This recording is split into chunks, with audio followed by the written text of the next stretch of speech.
हर खबर पर होगी आपकी पकड़।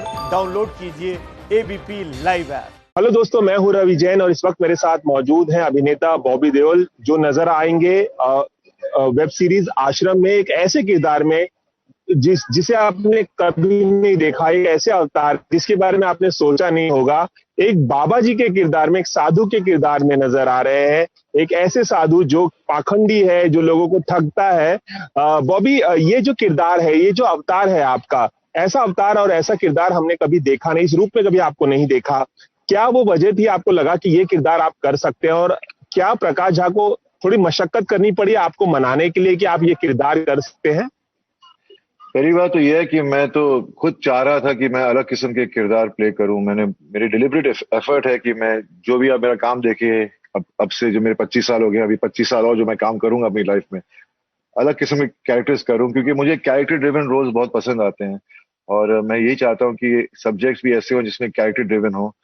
तो जब और इतने साल हो गए प्रकाश जी का काम देखते हुए, मैं हमेशा चाहता था कि मैं उनके साथ काम करूं एक दिन, और कभी मौका नहीं मिला। बहुत एक दो बारी शायद बात बन जाती, लेकिन बनी नहीं। तो जब मुझे प्रकाश जी का फोन आया कि वो कि ऑफिस आके मिल ले मुझसे, तो मैं गया उनके ऑफिस। और मैं तो बहुत खुश था, एक्साइटेड था कि मैं उनके साथ काम करूंगा। तो जब उन्होंने मुझे आइडिया सुनाया और बताया कि ये कैरेक्टर है, ऐसा कैरेक्टर है, तो मैं तो पहले तो सरप्राइज था कि उन्होंने मुझे देखकर ये कैरेक्टर के लिए सोचा मुझे। और मैं खुश था अंदर से कि मुझे ऐसा मौका मिल रहा है कि ऐसा अलग किस्म का कैरेक्टर प्ले करने के लिए। ऐसे मतलब कंप्लीटली डिफरेंट, बहुत ही इंटरेस्टिंग कैरेक्टर। तो बहुत अच्छा लगा कि मैं इस आश्रम का हिस्सा बन गया हूँ आज, और आपके साथ बातें कर रहा हूँ इसके बारे में। बॉबी, क्या आपने बहुत आसानी से हाँ बोल दी, कहा प्रकाश झा को जब ये ऑफर आया? क्या आपके मन में कोई झिझक या एप्रीहेंशन था कि यार इस तरह का एक किरदार जो है मैंने कभी निभाया नहीं है, कभी अपने आप को इमेजिन भी नहीं किया होगा आपने एक बाबा जी के किरदार में, एक साधु के किरदार में? तो क्या आपके लिए कोई एप्रीहेंशन था आपके मन में? नहीं, वही तो मैं एप्रीहेंशन के से लड़कर अलग किस्म के रोल करना चाहता हूँ, क्योंकि ना हमेशा एक इंसान एक आसान रास्ता ढूंढता है काम करने के वक्त, लेकिन अगर आप कठिन रास्ता ढूंढ के उसमें कामयाब होते हैं तो उसमें ज्यादा सेटिस्फैक्शन मिलती है। और मैं अभी ऐसे मोड पर हूँ अपनी करियर में कि मैं चाहता हूँ कि मैं अपने आप को चैलेंज करूँ एज एन एक्टर, ताकि मेरे ऑडियंसेस, मेरे फैंस मुझे अलग रूप में देख के मुझ में फेथ पैदा कर अपने उनको फेथ पैदा हो कि मैं Bobby Deol as an actor अलग किस्म के रोल कर सकता हूँ। तो डेफिनेटली मैंने कभी सोचा नहीं था कि मुझे ऐसा कैरेक्टर मिलेगा, डेफिनेटली नहीं सोचा था। लेकिन बहुत खुश था कि मुझे मेरे कंफर्ट जोन के बाहर एक एक चैलेंजिंग कैरेक्टर मिल रहा है करने के लिए। और तो मेहनत तो बहुत ज्यादा करनी पड़ेगी, मुझे मालूम था। और मुझे ये मेहनत करने में जो मजा आता है आजकल, वो पहले कभी इतना आया नहीं शायद, या शायद मैंने इतनी मेहनत नहीं की अपने करियर में पहले। तो अब मौका मिल रहा है तो मैं उसको गंवाना नहीं चाहता। तो जैसे कि आपने बताया कि एक कॉन्शियस एफर्ट है आपकी तरफ से, एक कॉन्शियस चॉइस है कि एक अभिनेता के तौर पे आप एक्सपेरिमेंट कर पाएं और अलग अलग किरदार निभा पाएं। तो कितना कितना चुनौतीपूर्ण, कितना चैलेंजिंग था आपके लिए ये किरदार? और किस तरह की मशक्कत आपको करनी पड़ी? किस तरह की आपने, क्या पर्सनली भी कोई रिसर्च की? हम सालों से पढ़ते आ रहे हैं, आपने भी पढ़ा ही होगा, एक्सपीरियंस किया ही होगा कि किस तरह के बाबा हमारे देश में रहते हैं और किस तरह की चीजें वो लोगों के साथ करते हैं, किस तरह का धोखा वो लोगों के साथ करते हैं। तो पर्सनली आपने कोई रिसर्च की थी? देखिए, हर इंसान अलग होता है, और हर सोसाइटी में कुछ ऐसे इंसान होते हैं जो कॉन मैन होते हैं, क्रिमिनल माइंडेड होते हैं, जो हमारे विश्वास का फायदा उठाते हैं। और ये होता रहा है सदियों से। और तो इसीलिए आपने अगर देखा होगा, प्रकाश जी हमेशा ऐसे टॉपिक की फिल्म बनाते हैं ताकि उसमें एक मैसेज हो, एक अवेयरनेस बढ़े। तो मैंने जब स्क्रिप्ट पढ़ा तो मुझे प्रकाश जी ने बस इतना कहा कि बस तू स्क्रिप्ट फॉलो कर, किसी की रेफरेंस के ऊपर बनानी है, ये एक कहानी है एक सोसाइटी के ऊपर जहाँ ये सब चीजें होती हैं। और ऐसे कई किस्म के लोग होते हैं, कई बार ऐसे किस्से हो चुके हैं। तो उन्होंने कहा तू बस एक स्क्रिप्ट पढ़, इसको फॉलो कर, और इसी हिसाब से तेरे को समझ में आ जाएगी। तो मैंने किसी को फॉलो नहीं, कुछ देखा नहीं, बस स्क्रिप्ट फॉलो की और बस उसी में बिलीव किया। और उससे एक बात अच्छा हो गया कि मैंने इस कैरेक्टर में एक अपना खुद का एक रंग डालने की चांस मिला मुझे, अपने अपने हिसाब से। जो अगर आपके विचार वैसे होंगे तो आपके बॉडी लैंग्वेज कैसे होगी, आपके रिएक्शंस कैसे होंगे, वो हर इंसान में शैतानी तो पैदा रहती है। वो अच्छा इंसान वही होता है जो उस शैतान को दबा के रखता है। जी क्योंकि हम इंसान हैं, इंसान तो कमजोर होते ही हैं, लेकिन जी। अच्छा इंसान वो होता है जो शैतान, अपने जो अंदर का शैतान है उसको दबा के रखे। तो बस वो फीलिंग्स दिमाग में रख के थोड़ा बहुत मैंने अपने कैरेक्टर्स में वेरिएशन जितनी भी ला सका लेकर आया। तो अभी मैं जानना चाहता हूँ कि जब पहली बार आपने इस किरदार के लिए वो बाबा का अवतार लिया था, वो जो वस्त्र धारण किए थे, वो क्या माहौल था सेट पे? और जब आपने पहली दफा अपने आप को आईने में पूरी तरह से देखा, तो आपको खुद यकीन आया कि यार मैं ही हूँ? और क्या माहौल था, लोगों ने क्या कहा आपको देखकर? कुछ बताइए इस बारे में, कुछ इंटरेस्टिंग बात तो हुई होगी। जब मैं लुक टेस्ट के लिए गया था तो उस वक्त मैंने कपड़े जब ट्राई कर रहा था तो एक एक किस्म से क्या है कि एक कैरेक्टर के लिए ना पूरा उसका अपीयरेंस बहुत इंपॉर्टेंट होता है, और उससे बहुत फायदा होता है आप जब परफॉर्म करते हैं। तो जब मैं ट्राई कर रहा था ये कपड़े तो मुझे बहुत मजा आ रहा था कि मैं एक अलग रूप बन रहा है मेरा, एकदम से मैं कोई और दिख रहा हूँ। मतलब मेरी आंखें दिख रही हैं, दाढ़ी बड़ी बढ़ा के रखी थी तो आंखें दिख रही हैं, तो आंखों में एक जो झलक है और पूरा चेहरा जो दिख रहा है और पूरे आउटफिट में उससे उससे एक अलग फीलिंग आ जाती है। तो बस आपको एक एक आपकी step towards the character is very important with the look you have. उसके बाद में तो यू हैव टू जस्ट, मतलब मैं एक्चुअली क्या है, जब ओटीटी प्लेटफॉर्म पे आप काम करते हैं तो आप ज्यादा उसके मैटर्स फोटोग्राफ्स ये सब दिखा नहीं सकते, लेकिन मेरी वाइफ मेरे साथ थी तो उन्होंने जब मेरे को देखा तो मतलब मेरी फोटोज देखी, मैंने अपनी जो थोड़ी बहुत फोटोज थी उनको बहुत पसंद आए, बोलते तो बहुत अलग लग रहा है। फिर जब प्रोमो निकला तो मेरे फैमिली वाले मतलब वो एकदम खुद सरप्राइज हो गए थे कि तू एकदम अलग रूप में है। तो सबको अच्छा लगा मेरा वो लुक। मैं वही जान मेरा अगला सवाल यही था कि आपके पापा जो धर्म जी हैं और सनी भैया जो हैं, सनी देओल, उन दोनों का रिएक्शन क्या था पर्टिकुलरली अगर मैं पूछूं? उनको बहुत अच्छा लगा मेरा लुक, बहुत मेरी अपीयरेंस और सब कुछ मुझे बहुत अच्छा लगा प्रोमो देखकर। तो वो बस चाहते, उन्हें पता है मैं अलग किस्म के कैरेक्टर्स प्ले करना चाहता हूँ, क्योंकि मैं बहुत दिनों से कोशिश मेरी यही रही है। तो आपकी फैमिली आपको ज्यादा समझती है, आपको पहचानती है, तो वो जानते हैं कि मैं अपने करियर में क्या करना चाहता हूँ। तो बहुत खुश थे, क्योंकि इसके पहले एक मेरी ओटीटी पे एक फिल्म आई है जिसको देखकर सब इतना खुश हुए और मुझे बहुत उससे पॉजिटिव रिएक्शन मिले। तो उसके बाद एकदम कॉन्ट्रास्टिंग कैरेक्टर। तो एज एन एक्टर मुझे बहुत मजा आ रहा है कि इन दिनों जहाँ कोई बाहर निकल नहीं सकता और काम काम पे जाने के लिए मुश्किल हो रही है, काम रुके हुए हैं सबके, पर मेरा काम एकदम से पर्दे पर आ रहा है, छोटे पर्दा हो या बड़ा पर्दा हो लेकिन पर्दे पे आ रहा है, तो मैं बहुत एक्साइटेड हूँ।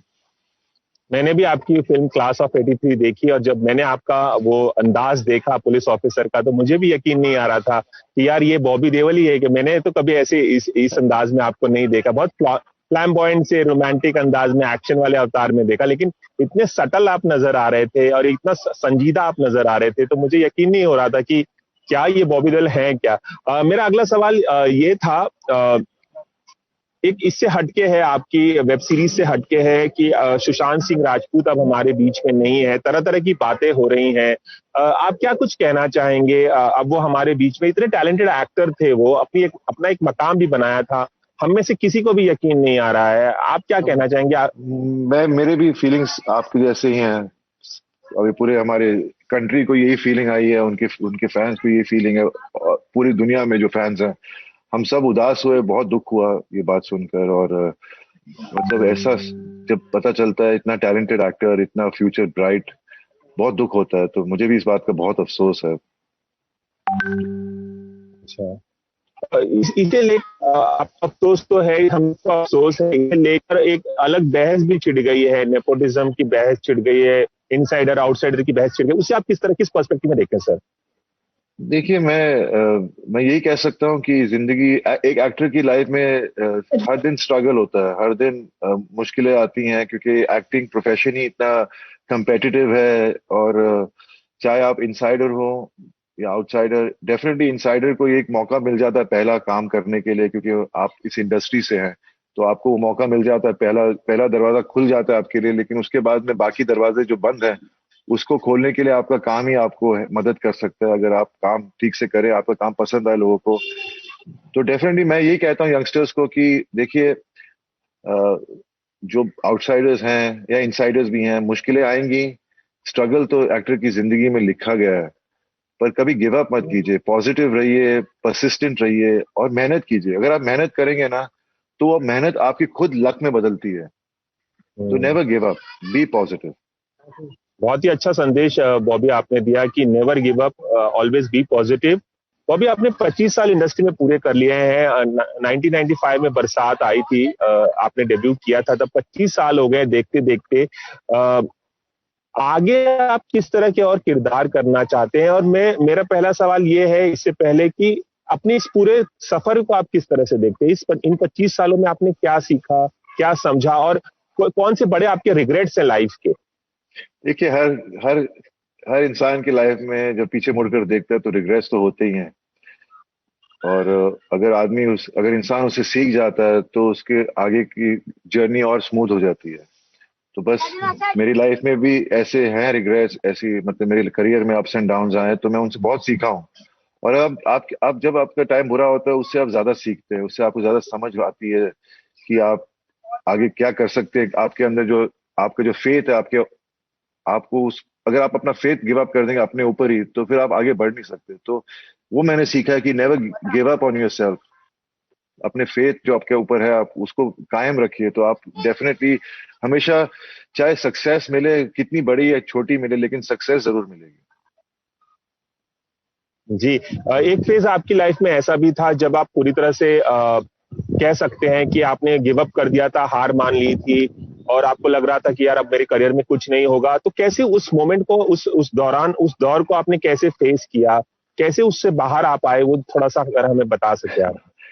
देखिए, मैं इस बारे में बहुत मतलब काफी इंटरव्यू में कह चुका हूँ, पर मैं ये कहता हूँ कि जैसे मैं कह रहा था कि never give up in life, तो जिंदगी में ना इंसान की हर इंसान की लाइफ में कठिनाइयां आती हैं। हर इंसान के जिस दौर से जिस उनकी लाइफ में जो हो रहा है वो उनको पता है, किसी और को पता नहीं चलता। फिर राइट। हम उनके बारे में सुनते हैं तो आपको पता नहीं कि वो ऐसा उनकी लाइफ में उन्होंने ऐसा क्यों किया या ऐसे क्यों हो गया। एक इंसान ही जानता है कि उसके साथ क्या बीत रही है। तो जब राइट। मेरे साथ जो बीता, जो मैंने किया, जो मैंने एक गलत मोड़ ले लिया उस वक्त और गिव अप कर दिया लाइफ में, तो सब बंद हो गया। अगर आप, जैसे मैं कहता हूँ, गिव अप कर देंगे ना, कुछ नहीं होगा आपके लिए। हम्म। और एक दिन जब मैंने देखा अपने परिवार में सबकी आंखों में एक लुक थी जिसमें मैं उनका दुख देख सकता था कि उनको दुख इस बात का है कि वो बहुत मदद करना चाहते हैं मेरी, लेकिन मदद मैं खुद अपनी कर सकता हूँ, मेरी मदद कोई नहीं कर सकता। राइट। राइट। राइट। तो जब मैंने एकदम से राइट। मुझे एक दिन आया मेरे लाइफ में, मैंने ठान लिया कि नहीं, मैं क्या कर रहा हूँ अपने साथ। और उस दिन से आज का दिन है कि मैंने कभी पीछे मुड़कर नहीं देखा। बस यही कहा कि बस अब मैं मेहनत करूंगा, जितनी हो सकती करूंगा, उससे ज्यादा करूंगा। और अपने करियर में जितना मैं काम कर सकूं उतना करूंगा। मैं बस यही चाहता हूं कि मैं इतनी मेहनत करूं कि हर दिन सुबह उठ के काम पे निकलूं और अच्छा काम करूं, अच्छे कैरेक्टर्स प्ले करूं, इंटरेस्टिंग कैरेक्टर्स प्ले करूं, ताकि लोग, मेरे फैंस मुझे देखकर और खुश हुए, मैं उनको एंटरटेन कर सकूं। चाहे कि आप 25 साल है, आगे 25 साल जो सफर हो इससे भी ज्यादा एक्साइटिंग हो और इससे भी बढ़िया और किरदार निभाएं। मैं जाते जाते आपसे पूछना चाहूंगा कि आश्रम फिल्म की शूटिंग के दौरान या आश्रम वेब सीरीज जो है, उसका फेवरेट मोमेंट क्या था जब आप शूट कर रहे थे, या कोई फेवरेट सीन जो आप अभी रिलीव करना चाहें और हमें बताना चाहें? देखिए, वेब सीरीज मैंने पहली बार ही की है और काफी दिन तक आप कितने सीन्स करते हैं, तो मेरे लिए ये इतना चैलेंजिंग कैरेक्टर था कि मेरे लिए तो हर दिन सेट पर सीन करना एक इम्पोर्टेंट सीन था, एक स्पेशल सीन था, क्योंकि मुझे एक बहुत ही अलग किरदार मिला था प्ले करने को। लेकिन मुझे सबसे जो अच्छी बात लगी कि मैं इतने अच्छे एक्ट्रेस के साथ काम कर रहा था। मेरे जो हम्म। इस आश्रम सीरीज में इतने सारे एक्टर्स हैं और इतना मजा है उनके साथ काम करके, उनसे मुझे भी कुछ सीख मिली। और जैसे कितने हैं, चंदन है, फिर तुषार, तन्मय, अध्ययन, विक्रम कोचर, फिर सचिन, कितने सारे हम दोस्ती इतनी बढ़ गई हमारे बीच में कि मुझे नए दोस्त मिले हैं इनके साथ काम करके। और हमारे सिनेमाटोग्राफर चंदन, उन्होंने कितना कमाल का काम किया है। आप विजुअल्स देखेंगे तो आपको पता चलेगा कि कितना कमाल का लग रहा है, इतनी बड़ी लग रही है फिल्म। तो बहुत मजा आया। प्रकाश जी ने मतलब हमें इतने प्यार से रखा। आउटडोर था पूरा, तो इतना कंफर्ट था वहां पर। हम लोग शाम को मौका मिलता तो क्रिकेट खेल लेते थे। पर जी। तो एक अच्छा बहुत मजा आया। मतलब memories which I'll always cherish in my life. थोड़ी देर पहले मैंने प्रकाश झा सर का इंटरव्यू भी किया था और वो बता रहे थे कि 2-3 फिल्मों की स्क्रिप्ट पे काम कर रहे हैं। क्या आगे किसी फिल्म के लिए आपसे बात हुई है? किसी फिल्म में आप नजर आएंगे? क्योंकि आप हमेशा से चाहते थे कि उनकी फिल्म में काम करें। मैं तो चाहता हूँ कि वो मेरे बारे में सोचकर कुछ मेरे लिए कैरेक्टर लिखे या मेरे बारे में सोचकर कोई भी कैरेक्टर मुझे पेश करे ताकि मैं कर सकूं कैरेक्टर। अब उन्होंने ये बातें तो हुई नहीं है, पर मैं उनसे हमेशा कहता रहा हूँ पूरे शूटिंग के दौरान कि प्रकाश जी प्लीज, मैं तो आपके साथ आगे भी काम करना चाहता हूँ, तो मेरे बारे में सोचना। तो वो हमेशा कहते हैं मैं जरूर यार तेरे बारे में क्यों नहीं सोचूंगा मैं, पर होता है स्क्रिप्ट के ऊपर होता है सब कुछ निर्भर, तो देखते हैं क्या होता है। चलिए बॉबी, एबीपी न्यूज से खास बातचीत करने के लिए बहुत बहुत शुक्रिया। और हम चाहेंगे कि अब आप जब भी पर्दे पर नजर आए एक अलग अंदाज में नजर आए और एक अलग अंदाज में लोगों का मनोरंजन करें, एक नई छाप हमेशा आप लोगों के दिलो दिमाग में छोड़े। बहुत बहुत शुक्रिया। थैंक यू यार, thank you so much. Ravi Jain, ABP News, Mumbai.